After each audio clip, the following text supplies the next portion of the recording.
So this information session, as was just announced, is being recorded and will be posted to the project website as we conclude this evening.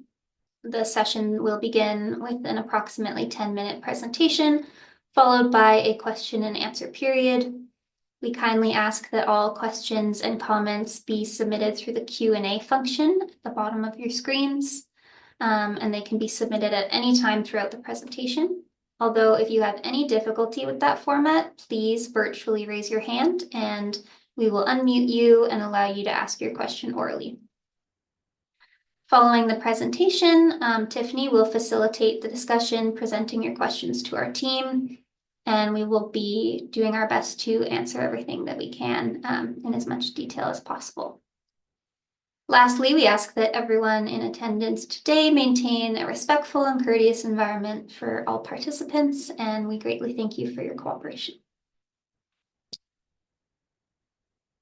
We'd like to start with a quick overview of the planning steps that have brought us to today's discussion about the subdivision application.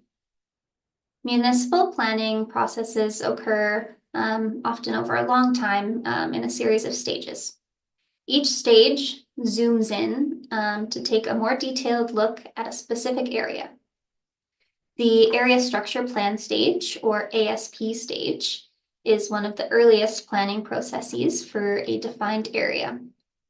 An ASP looks at a large area of land and establishes guiding policy for an overarching vision, future neighborhood boundaries, generalized land uses, and provides high-level direction for topics such as open space, transportation, and servicing. A conceptual scheme is then required to pursue neighborhood-scale development, such as that of Neighbourhood C or Sky Ranch. This policy document identifies specific land use districts under the land use bylaw, determines open space size and distribution, internal road networks, and density requirements. The land use bylaw, in turn, identifies regulations for each district within the county and outlines permitted or discretionary uses and regulations for parcel size, parcel width, parcel coverage, building height, and building setbacks. By the time we get to a subdivision application, which is what we're here to talk about today, most of the big picture decisions have already been made. A subdivision takes the direction of all existing approved policies and translates them into a legal plan intended to facilitate the division of land for development. A subdivision must align with the approved policies of the ASP, conceptual scheme, and land use bylaw. For some of you, this may be your first time participating in an engagement event for this development, while others may be familiar with the project and team from earlier planning stage activities. As outlined by the previous slide, these lands have been reviewed under numerous levels of policy and undergone multiple approvals to get to this point of an active subdivision application. Firstly, the Cochrane Lake Hamlet Plan was approved in 2011. This is the Area Structure Plan, or ASP, as I referred to previously. This plan covers a wide area, including the historic Hamlet area and the Montera development, and established high-level guiding policies. The Cochrane Lake Hamlet Plan Neighbourhood C conceptual scheme, an associated land use amendment, was approved in 2024, which narrowed focus to a single neighborhood development. A textual amendment to the approved land use was brought forward in January of this year to adjust the side yard setbacks of lands within an R-mid land use designation. This has all brought us to the current application for subdivision of phases 1 through 3 in alignment with the approved conceptual scheme and land use districts under the land use bylaw.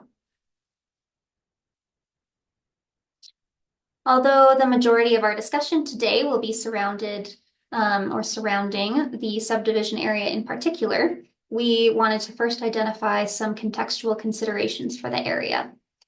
This figure demonstrates the Neighbourhood C or Sky Ranch plan location in context to the town of Cochrane and the Highway 22 corridor. JL Developments has facilitated the development of another nearby community called West Hawk, located in the northern edge of the town of Cochrane. Stage 1 of West Hawk was constructed in 2024 and includes a future K-9 school site under the Rocky View Schools designation. This development includes off-site improvements to Township Road 262 from Horse Creek Road to Range Road 43.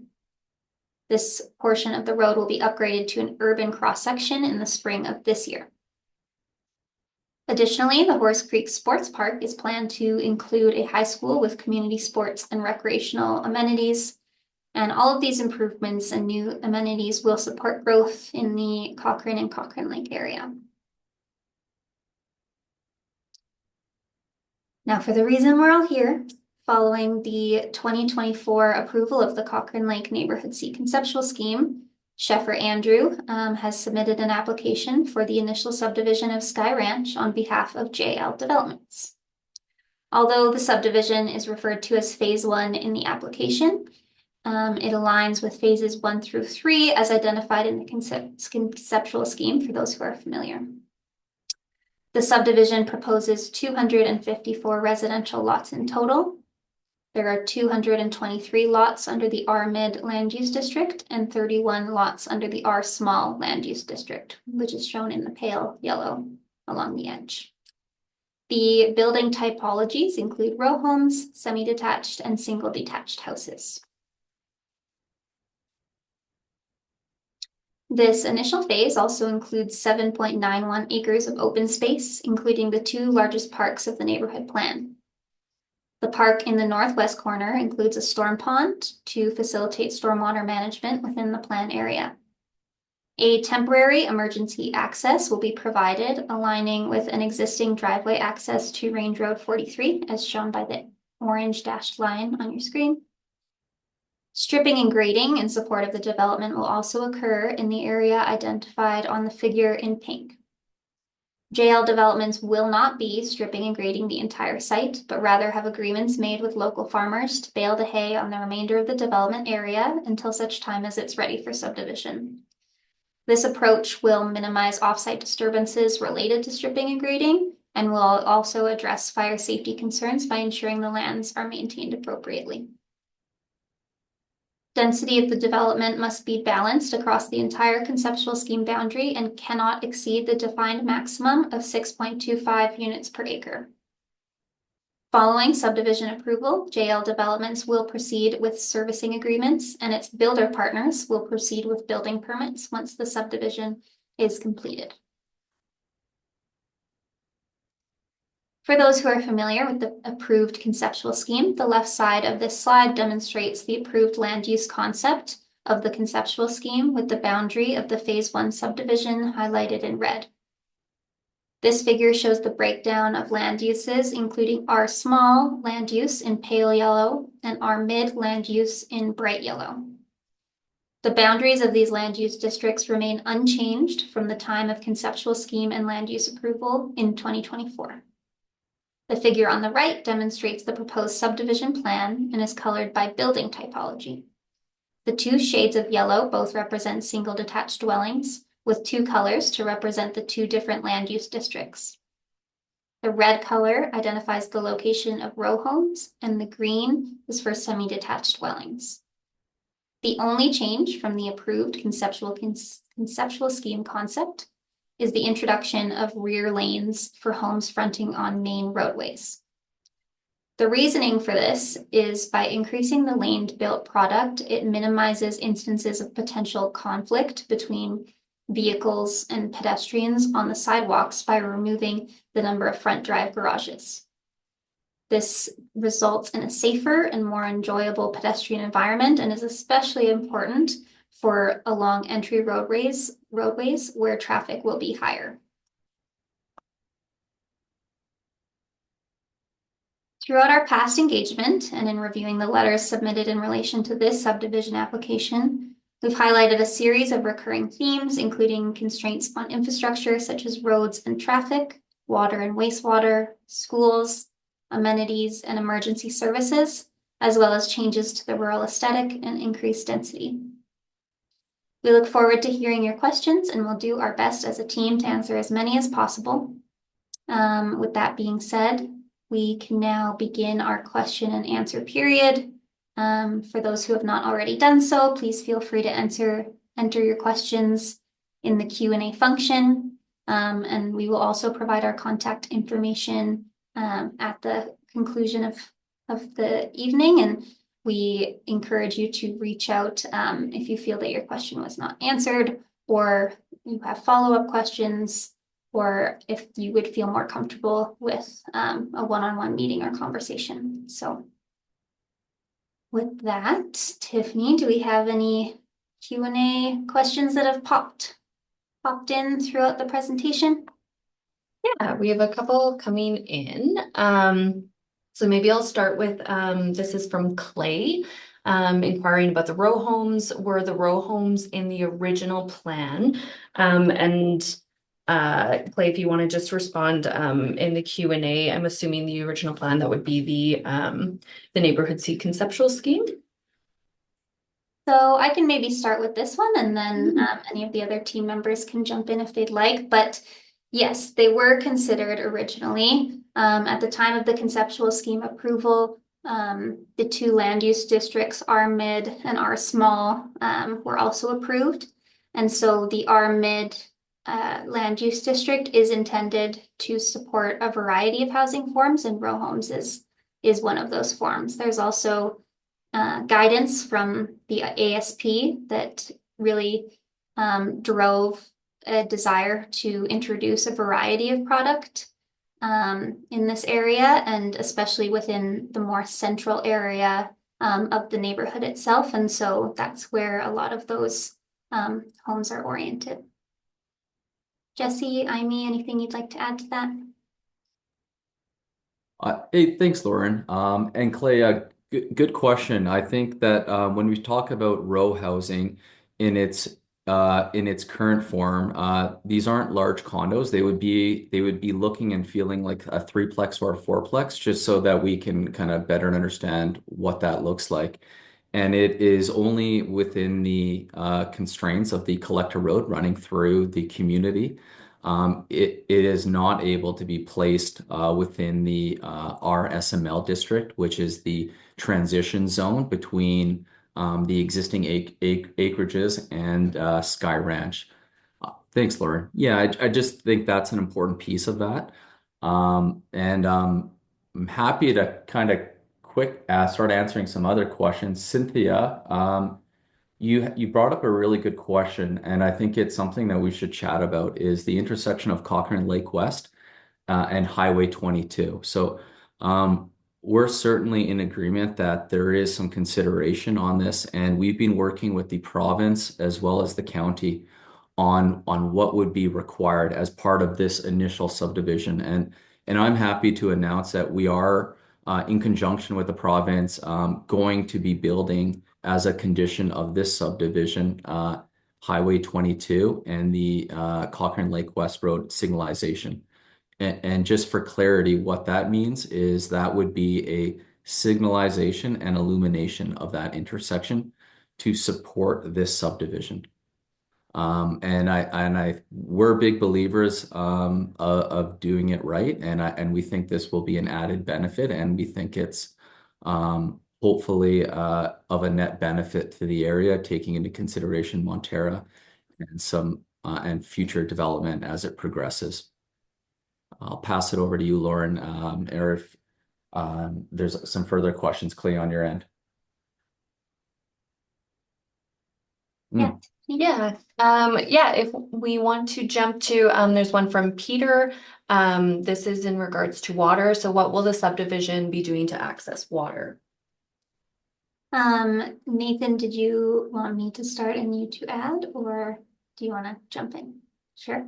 Yeah, if you want to go ahead. Sure.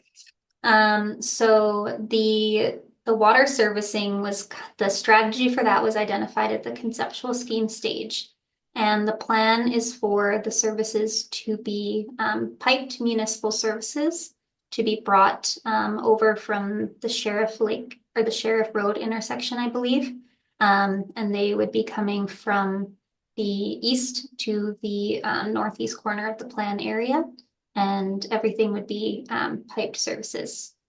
Nathan, do you want to add to that? Yeah, that's right. As part of phase one, we'll be building the offsite water main connection to Montera. So it'll be brought along the south side of Cochrane Lake Road to a new booster station that's on the site, and then water distribution system throughout the site.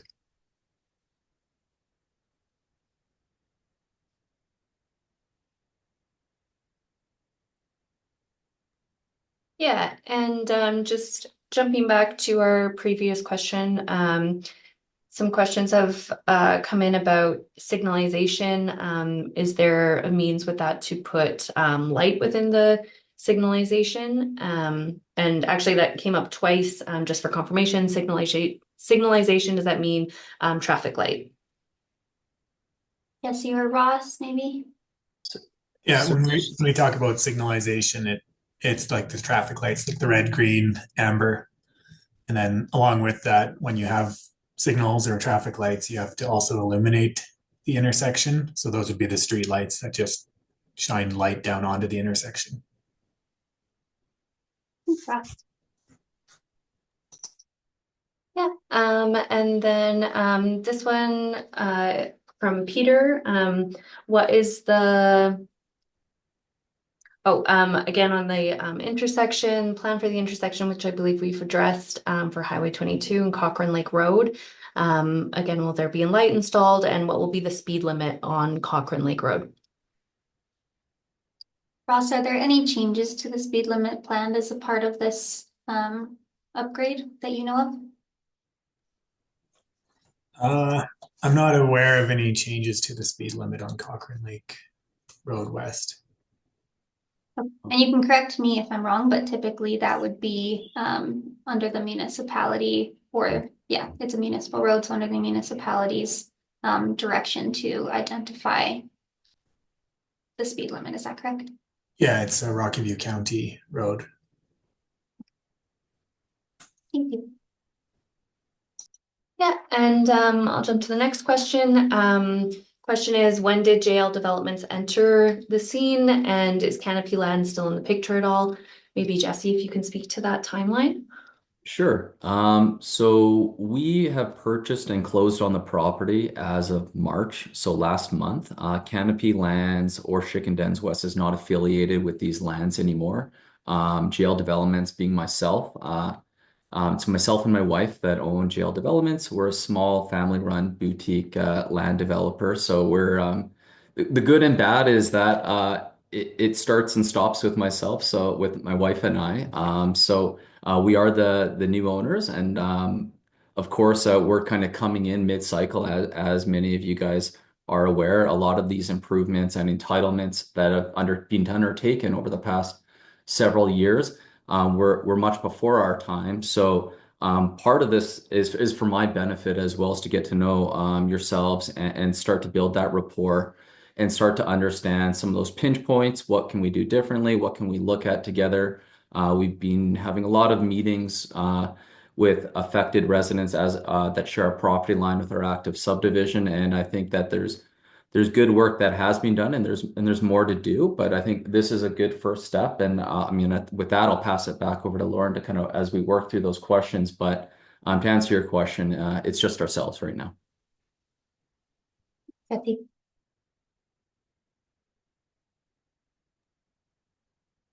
Yeah, and this is a question from Karen regarding traffic and any perceived traffic. How often is it expected that traffic to and from Cochrane Lake Trail will be impacted during the development of this project? So maybe another question about development timeline and any perceived impacts to traffic. Yeah, maybe just to give a brief intro to that before Ross can touch on some of the technical pieces, but there was a traffic impact assessment done at the conceptual plan stage, or conceptual scheme stage rather, and that takes into account the anticipated future number of households and trips that's going to generate across the entire project. And then more recently at the subdivision stage, there would be an update or a memo added to that study that takes into account the more specific numbers that have been identified through the subdivision and identifies what upgrades or what things are going to be needed at this point in the project. And so maybe I'll pass it over to Russ if you want to summarize some of the things that have been identified or the process that you've been through. Yeah.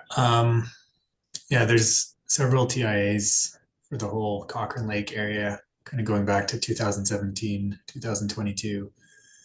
And as Lauren said, we looked at what exactly do we need for phase one, because these other ones were really big picture studies. I think one of the questions was Cochrane Lake Trail, which is the existing road with a bunch of houses on it. So we don't really look at that when we're looking at the traffic impact of the development, but that's more of a construction coordination issue. So traffic would be maintained all the time to those homes during construction, one way or another. It may mean at some points going on a gravel detour road or something like that around some construction that's happening in the road, but access would be maintained all the time to that road during construction. Maybe I'll add as well that the traffic impact assessment or TIAs, as Ross mentioned, and other studies will continue to be updated throughout the life cycle of the project. And so as each phase becomes more solidified in terms of the number of households and the timing of development for those, and then the background data, they call it, or the kind of trips that are generated in the area, the other development that's ongoing surrounding the community, all of that is taken into account at each stage and kind of cross-referenced or confirmed again to make sure that a safe and supportable traffic flow is maintained on all of the roads throughout the community. And so at this point, one of the things that was identified was the need for the intersection improvements through that review. And so that will be completed and further reviews will take place continuously throughout to ensure that the safety is prioritized. Jesse, is there anything you wanted to add to that? Yeah, I'm going to just give a boring, but I think a detailed answer with respects to timing, like specifically, how does that get rolled out? So when we have a subdivision condition, and in this case, it is the illumination and signalization of Highway 22 and Cochrane Lake West Road, what that translates to is a development agreement where it is a condition that we have to construct that. So what that would mean is we would call that an offsite infrastructure item, and that would require us to work to design this with our power engineers and then seek approval through ATEC, which is Alberta Transportation, which is a provincial highway being Highway 22. Once we obtain those approvals, we would be allowed to construct that piece of infrastructure. So it would be part of the construction program, but that approval is likely going to take, and Nathan, I don't want to speak out of turn, maybe yourself or Ross can shed some light, but that approval process can take anywhere from 6 to 9 months. So from a timing perspective, I can't imagine that would be happening within the next several months if that is something we would like to kind of cross off, but it is part of the construction of our first phase. No different than West Hawk when we serviced our first phase in fall of 2024. We had a subdivision condition and a performance condition to upgrade Township Road 262. So we entered into that detailed design process, and once that design was approved by the municipality, in this case the town of Cochrane, we're starting in the next 2 weeks and mobilizing to build that piece of road. But again, they run in parallel with one another, but they don't necessarily start the same day, but they are part of an obligation where there's securities attached to it. I don't know if that's too much information, but I just wanted to kind of dive into it a little bit more and just kind of articulate how that comes to fruition and what does that mean? Thanks, Jesse. I will add, I believe the question referenced Cochrane Lake Trail. And so that would be the road within the kind of historic hamlet area. And so when Ross was referencing that the TIA didn't specifically maybe look at the traffic generation of that road, that's the road that we are understanding the question was in reference to. If the question was in reference to Cochrane Lake Road West, then that was absolutely the traffic generation was looked at that through the TIA or Transportation Impact Assessment. So just want to clarify as they're very Yeah, clear. there's a few different questions. So there Okay, was one that I believe was saying like, what impact will it be to residents on Cochrane Lake Trail during construction? Like, I see. I was trying to say they'll always have access to their properties there, but that's separate from looking at the traffic that's generated from the development. Absolutely. Yes. Thank you for clarifying that.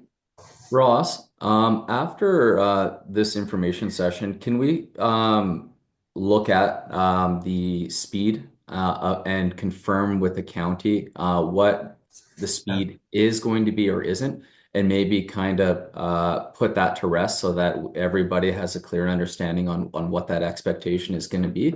And if we don't know, let's connect with the county and get that back to everybody. And maybe after this, it would be great if we have everybody's agreement that we can start to circulate information as it comes about. I know it's a bit informal, but more is better in terms of information as it comes available. Yeah, I saw one question. Is there a chance to lower the speed limit on Cochrane Lake Road West? So I believe that's probably what you're getting at there. From my understanding, Ross, you may you can correct me if I'm wrong, but is that maybe throughout the transportation assessment and the report that's done, it can be recommended potentially from our side a change to that speed based on the analysis, but ultimately the county would decide what that speed limit will be. Yeah, there could be different reasons to recommend that, which I'm not sure the reason that the member of the public who suggested that, what their reasoning is exactly. But with a lower speed limit, you have to drive a bit slower if you live in that area. It takes a bit longer to get to your home, but there may not necessarily be a safety reason, for example, if it's a wide open road that's straight with good sight lines. Okay, so something that can be looked at and discussed with the county further. And there's been two questions just on this topic that have come in about accessing the TIAs, if there's an opportunity for that, if they can get that through a website, or if there's a channel to request copies. I can start with the TIA that was done on behalf of the conceptual scheme. It's available on the project website, I believe under project resources. We can share that link in the chat directly at the conclusion of this presentation. And then in terms of the detailed review that was done on behalf of the subdivision, I would leave Jesse or Ross or Amy to answer that portion. Sure. So we are actually just amending that right now to reflect Alberta Transportation's decision in our agreement to include the signalization. So it's currently just being amended based off of this recent, actually it just happened this morning. So it's kind of well timed that we're discussing that. So that it's currently just being amended right now. Thanks, Jackie. Thank you.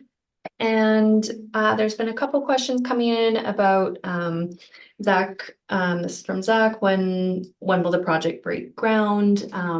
Larry and Claudette have asked similar question, approximate plan to build out of phase 1 and or start of phase 2.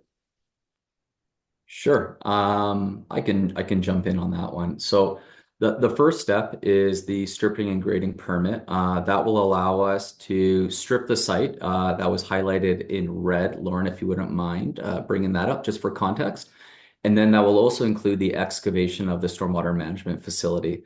The next step, once we have drawings approval, that would be two-part. One is the offsite water main extension from Montera through to Sky Ranch.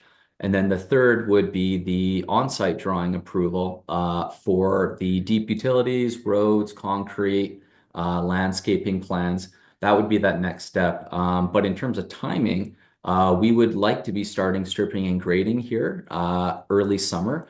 And then deep utilities being sanitary, storm, and water, that would be starting late this summer as well. So this is planned to be a 2025 construction program. Always our intent is to limit the amount of disturbance into the shoulder seasons. One thing that we know working in the area is the winds are significant. And having worked in West Hawk, we have really good relationships with our neighbors, in part about managing topsoil piles, stockpiles of clay. And the reason why we try to limit that is because of the dust and because of the heavy winds that you guys know better than anybody. So we're very cognizant of that. And I know we haven't brushed up on it is developer fencing. How do we delineate spaces and how do we manage dust and how do we manage the construction management aspect of this new community? And once we hit our design grades after the grading is complete, that's when we'll install our developer fencing. We're currently working with a few of our neighbors who are most impacted as to what a conceptual fencing specification looks like. Specifically, we're really after chasing the rural charm of Cochrane Lake. So we're not interested in a modern aesthetic. We want this to blend in well with the surroundings, and getting the feedback from our community is really important to me. So that's kind of in progress and would form part of our design drawings. Long-winded answer, but 2025 is when we'd be looking to start. Phase 2, we do not have any timelines on that. That would just be subject to the evolution of Sky Ranch and any market demands. Thanks, Jackie. No problem.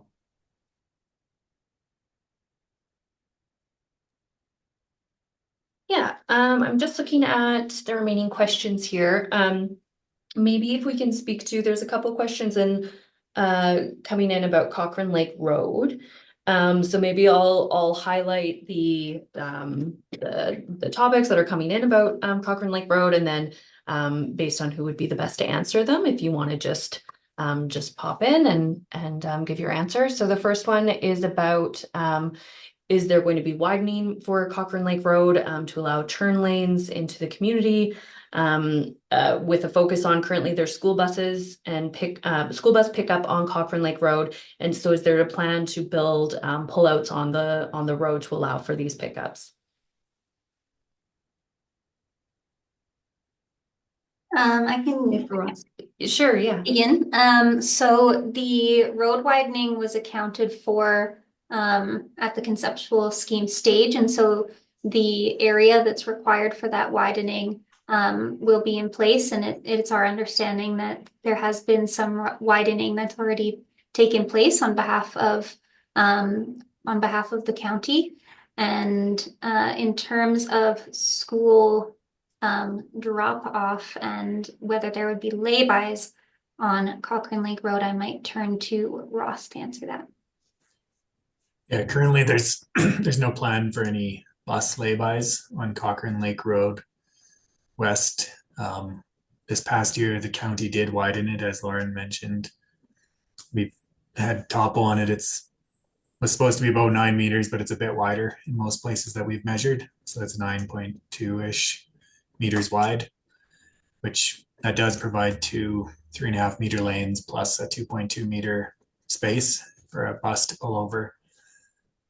That is probably getting pretty tight, but currently there's no plans for any bus lay-by areas. If there's a specific spot that the county wants to designate for buses to do that, that might still be possible. I think, as you said, we don't know what we don't know, so that's a good, interesting thing to know is that the buses do stop there. Maybe there's an ideal place for them to pick up.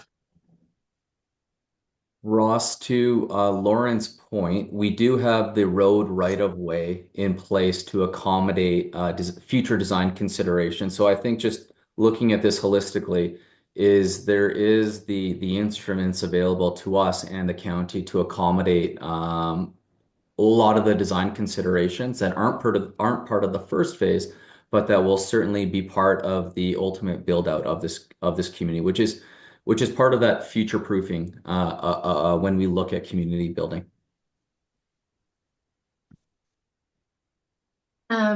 And continuing on the Cochrane Lake Road, wondering if there's still a plan to lay water utilities under the road. And will the current acreage residents still be offered tie-in options as previously offered by Canopy Lands, if that's correct? Nathan, maybe I'll look to you. I know that there will be pipes within the road. Do they extend past the northeast corner of the site, or do they enter at that point? Maybe you can specify. Yep, so we'll be bringing the water main along the south side of Cochrane Lake Road, so it'll be centered in the existing ditch. And it'll be brought up to around the intersection into phase one. So I suppose there would be opportunities for residents to tie in there. Those would have to be, that would be up to the county to decide because they would become the eventual owners of the system. So yeah, I think that probably would be an option. And maybe just to answer directly, this isn't the first time I've been asked this question. So we have reached out to the county to better understand what that process looks like and responsibility and whether that's an option. So that honestly, those discussions are actually in progress. We sent an email actually this morning with respects to the county and their utility group to understand the global picture of Cochrane Lakes and what any tie-ins would look like if they fall within the alignment of the offsite water main. But really good question, and it's again that's part of that future proofing. It's much easier when you have a trench opened up to tee off of that and allow homeowners to have a future tie-in. But being transparent, we're not the governing body that would do that. I mean, we can certainly advocate, but that would be a county decision. Perhaps Nathan, you can also correct me if I'm wrong, but the sizing of the pipes to service this development would account for future connections. They would not be, it wouldn't constrict the potential for those future connections. It shouldn't, we're bringing in two 250 millimeter pipes. So there should be plenty of capacity for people to tie into. And Nathan, just to confirm, it's a dual pipe, meaning it is a two-pipe system so that if there is a failure or break in the water main, it's intended to have future flexibility so that no one community that is using that offsite water main would be without water. Is that correct, Nathan? Yep, that's exactly right.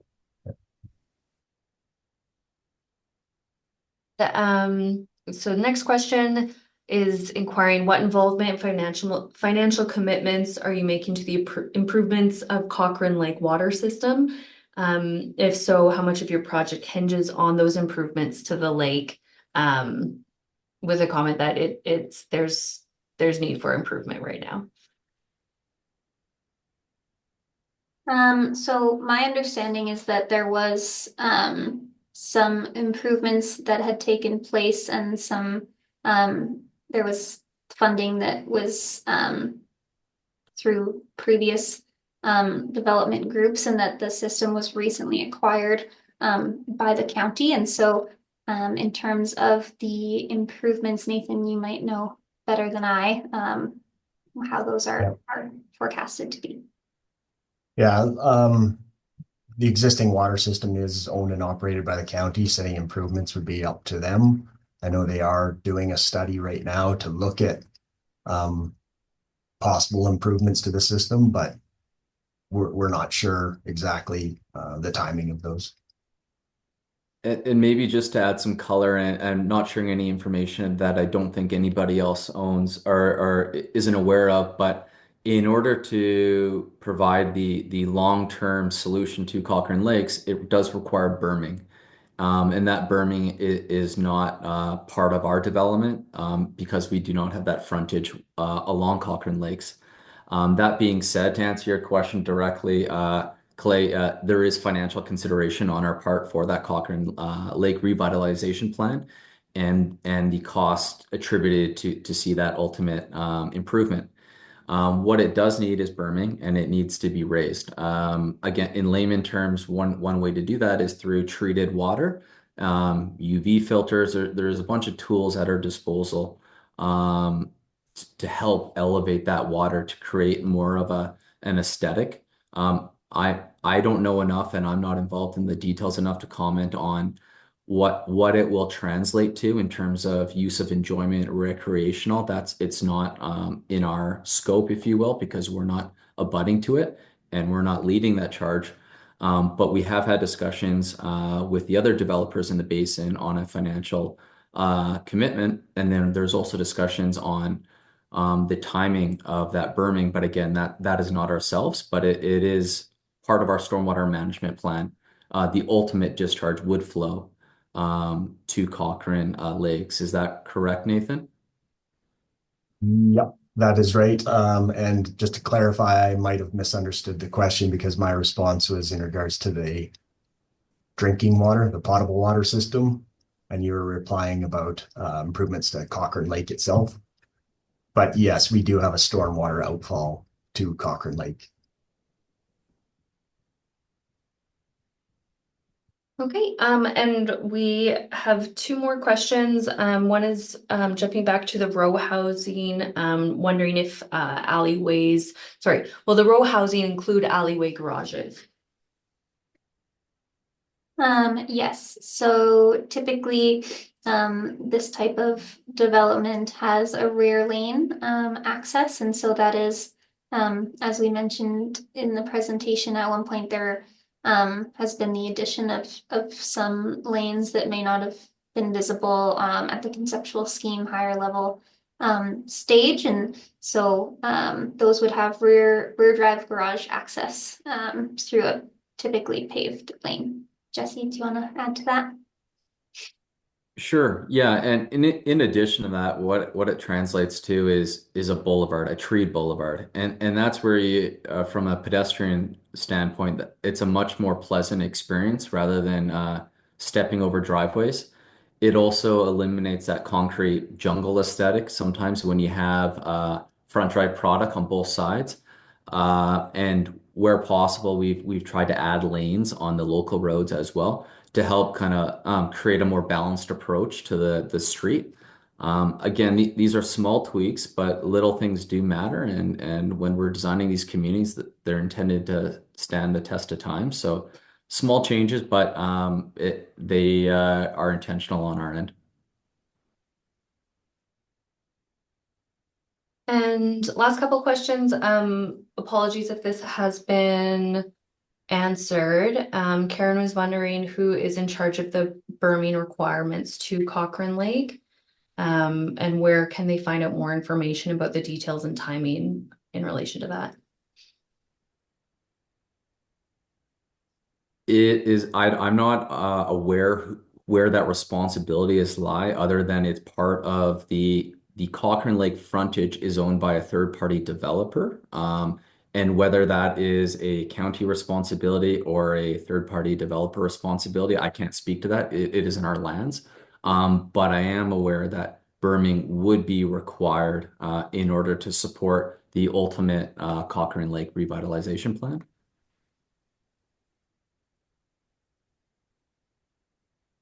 And continuing on that topic, another one has just come in by Clay. Since the runoff water ends up in Cochrane Lake, does the development hinge on the upgrades to the lake? And reflects back to the previous developer, if they haven't followed through on those addressing those concerns, how will the upgrades happen to your runoff, so your runoff doesn't overwhelm the lake. Nathan, do you want to talk a little bit about our stormwater management plan, and kind of the current status of it, and how we're planning to proceed, and kind of maybe the design of it? That might kind of be important, I think, for everybody to understand. Sure. So ultimately, there will be an outlet from the northwest corner of the pond, and that outlet then flows north to Cochrane Lake. And until the improvements are made to Cochrane Lake, no water will be released from the site. So instead, the pond will operate as an evaporation pond. So we'll be limited, the size of the amount of land that we're able to develop that can flow to an evaporation pond will be limited until those improvements are made. Great. Hopefully that answered your question. Two more questions. Approximately how long will it take for the development to be fully completed? So I'm assuming this is full completion of what we see here on the screen, the subdivision area. Sure, I can answer that. So our first phase is 254 residential lots. It equates to about 41 acres of the total 117. So over 30% of the site, or a third of the site, is part of our first phase. And much of that decision making was based off of offsetting infrastructure, and also making sure that we had a well-balanced product type and offering to the community overall, to address price banding for community or for families, to that they can transition into the same neighborhood and move from one product type to the other. With respects to the timing, we would envision this to be anywhere from 5 to 7 years of construction. And as many of you probably are aware, we have to maintain infrastructure for a certain period of time, anywhere from 1, 2, or 3 years, depending on the piece of infrastructure. So our involvement extends beyond when we complete the construction. There is a maintenance period. As an example, when we install roadways, there's a first lift of asphalt, and we maintain that piece of roadway for 2 years in some jurisdictions. And then at that 2-year mark, we install the final lift of asphalt, so the community gets a brand new piece of road. So again, I would say anywhere from 5 to 7 years of construction, and then following that, several years of maintenance to complete the community. Okay. And Clay, I don't know, Jesse, if you want to curtail off of that. Clay's come in with another question. So is there a potential to have 2 bodies of water in the area? There are some concerns with smell and stink of the lake or the pond. Where will it drain into in the effect of heavy rainfall and the overfills? Or maybe this is a better question for Nathan. Nathan, do you want to chat about the irrigation strategy and how we mitigate, we call them 1 in 100-year events, and Yep. then ultimately kind of how that impacts Clay and his property? Yep. So the pond will be designed to contain more than a 1 in 100-year storm event. That's a requirement by the county. We have to design to meet those guidelines. So it will take time for the pond to become full.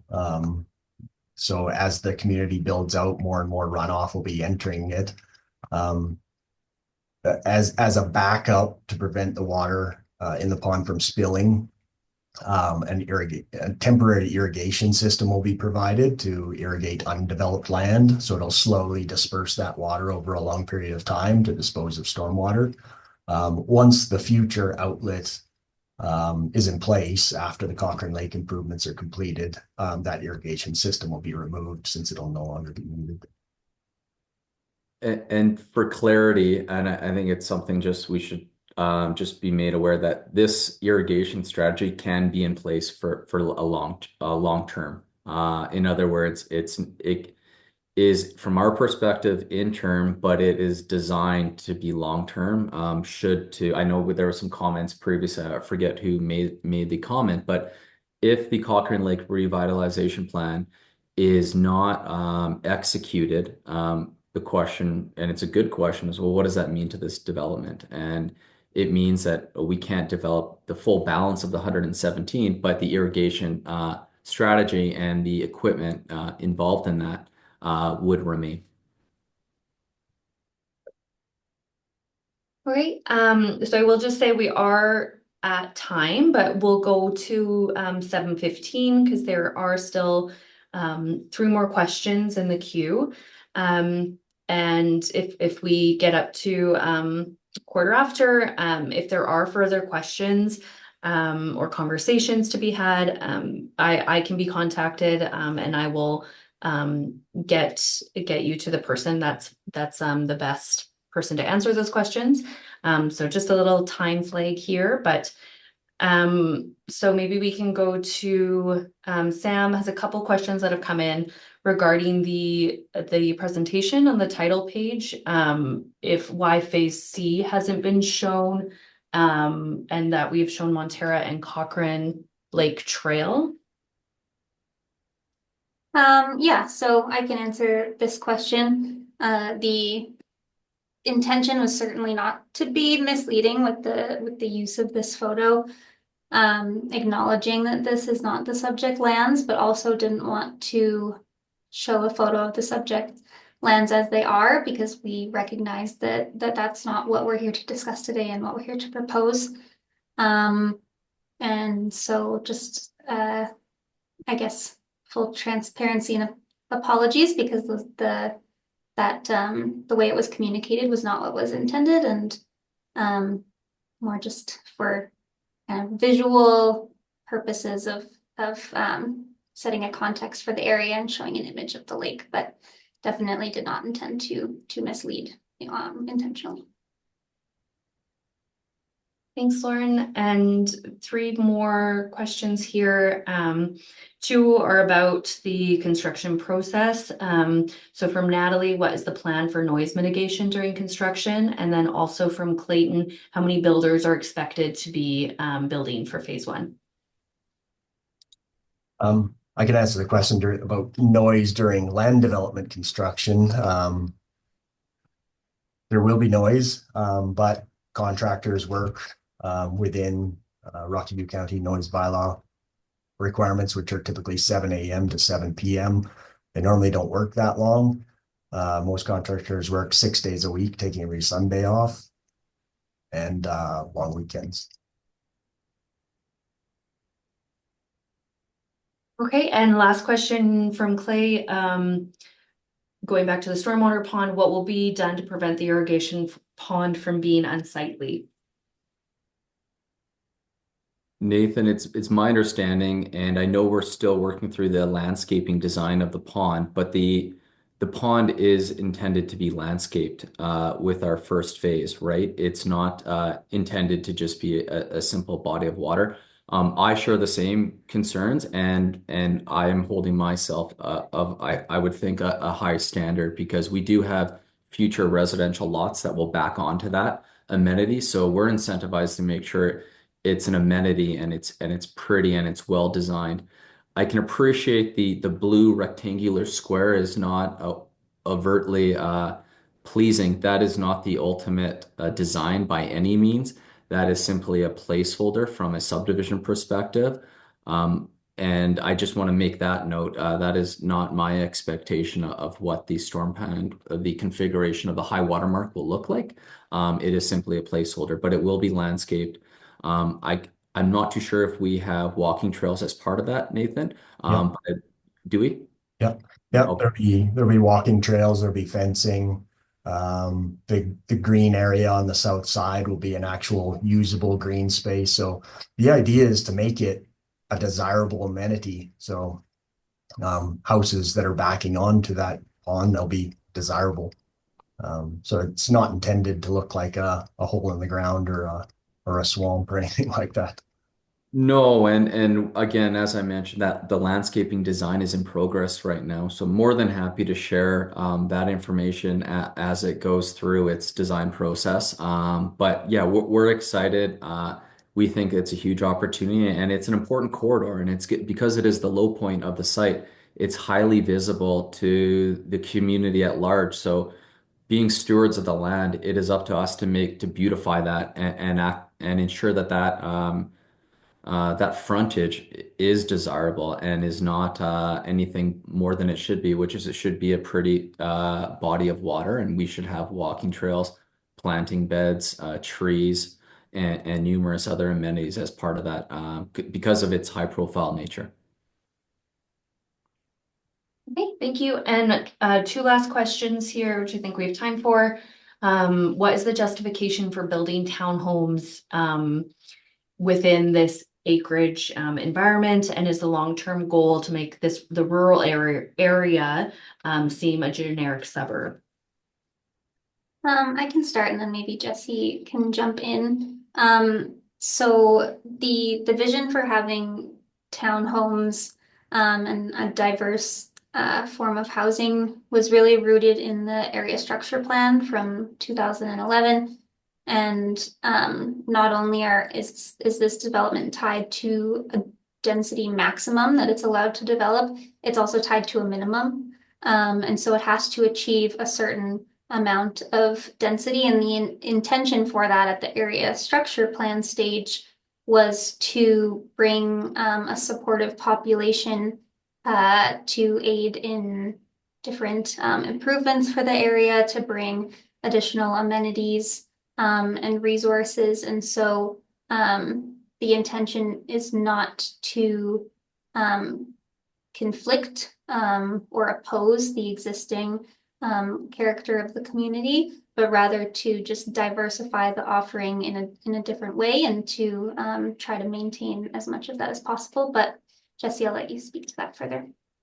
Sure. I think it's a very fair comment, and I too want to ensure that this is not a generic vinyl wrap subdivision, for lack of a better word. When we have done our studies and our research, an opportunity that we feel is worth exploring is the inclusion of the original brickyards within the town of Cochrane, and the inclusion of those bricks as part of a key architectural element. And we have a few residents were kind enough to kind of walk us through some historical resources, and including that is also important to us. We have a really unique opportunity to name parks, to really inspire nature, and some things that we're looking at right now is on our linear walkways. That is a key attribute of Sky Ranch is the linear walkways. I don't know if you can kind of go back, Lauren, to that the overall plans, but you'll notice that there is a multitude of linear walkways. And one thing we're aware of is when we have young families in neighborhoods, children are quite often curious. So creating those passive recreational opportunities, whether it be staggered stumps or fallen tree branches and stumps, children like to explore. They like to jump on things, and we want to integrate into the existing surroundings. We share those concerns with you, and it's our expectation of ourselves that we do not create something that is same old, same old. Recognizing we do have urban built forms. I don't think we're shying away from that, or I'm certainly not. They are row housing. There is a single detached, and there is single family, and there is also larger oversized double or three-car garages available defined under the RSML district that interface with the existing acreages. So that is part of a successful community is having the open spaces that are reflective of your surroundings, having a multitude of different housing typologies that address price banding or that address some version of affordability. I'm not going to use affordability in the same way as others because what was once I thought affordable no longer is. Housing continues to rise, but we are doing our part in trying to create built forms and architectural stylings with our architectural consultant that reflect the area and tell a story. I'm not too sure if that answers your questions, but I just wanted to articulate that we are giving it a lot of thought. and it's top of mind. Thanks, Jesse. The very last question, this is reflecting to the previous info session we had in January regarding the land use amendment. There's a concern about what other, the phrases used, goalposts are going to be moved like the January land use amendment. So are there any amendments coming forward, changes that may feel like a surprise?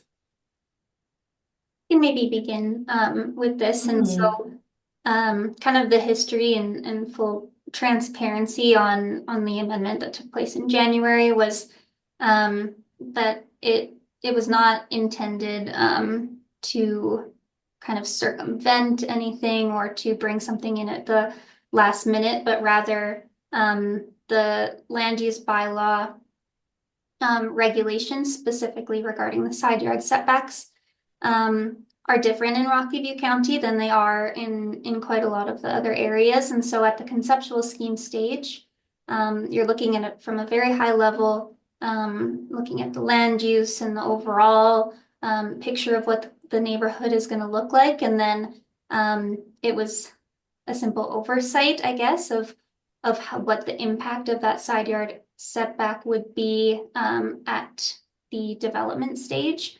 And so once the subdivision began and those things were being considered in much more real detail, it came to light that that could be a barrier to the type of product and the diversity that was looking to be implemented. And so it was an amendment and something that our firm has done across the county and in multiple different areas, just because it is something that multiple developer groups have run into. And so I understand that it came quite shortly after the approval of the conceptual scheme, but it was by no means anyone's intention to have that feel as a surprise or as if things were being trying to put through the last minute or pull the wool over someone's eyes.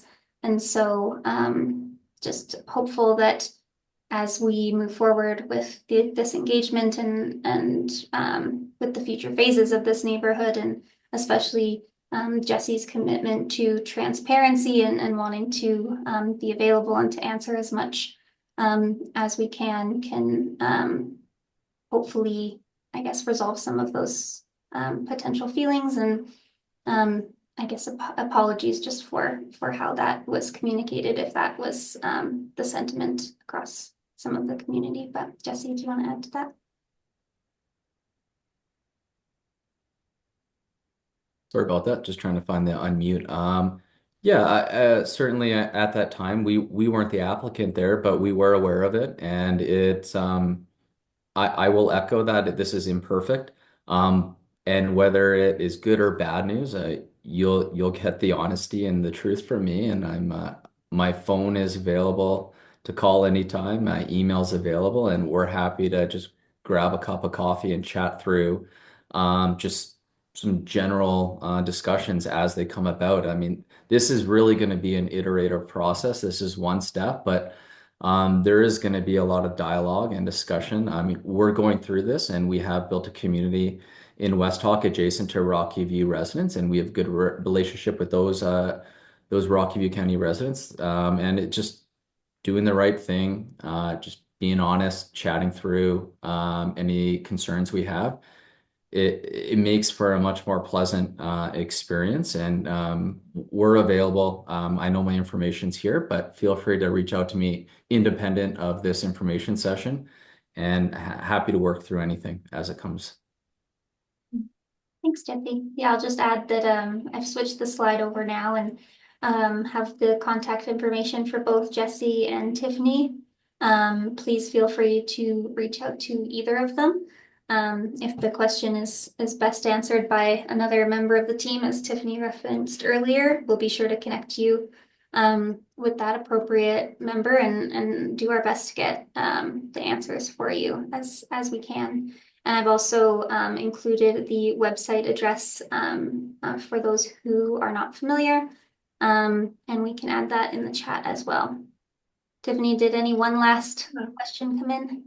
Yes, from the same attendee, Sam wanted a yes or no question in terms of an answer to if there will be further amendments. My understanding is the subdivision, the land use, it has been applied for that, for this subdivision coming forward.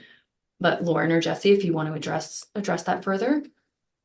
We don't have any applications in with the county. We've had no discussions with the county on any amendments, both from an ASP or a conceptual scheme.